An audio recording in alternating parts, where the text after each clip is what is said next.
राम कृष्णा मित्तल जी, राधे राधे महाराज जी।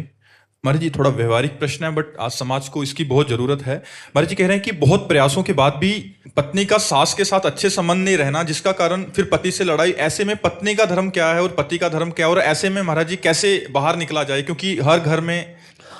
देखो, समस्त अशांति का कारण अपनी सुख वासना है, अपनी अनुकूलता है। अध्यात्म से हम उत्तर दे रहे हैं। समस्त दुखों का कारण, क्रोध का कारण, झगड़े का कारण स्वसुख वांछा है, अपने सुख की चाह। यदि हम इस चाह को बदल दें तो शांति और आनंद छा जाएगा। सास को किसमें सुख मिलता है, ये बहू सोचे। सास सोचे मेरी बहू को किसमें सुख मिलता है, वैसा मैं व्यवहार करूं।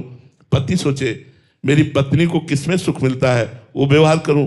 पत्नी सोचे मेरे पति को कैसे सुख मिलेगा, वो व्यवहार करूं। अभी आनंद छा जाए।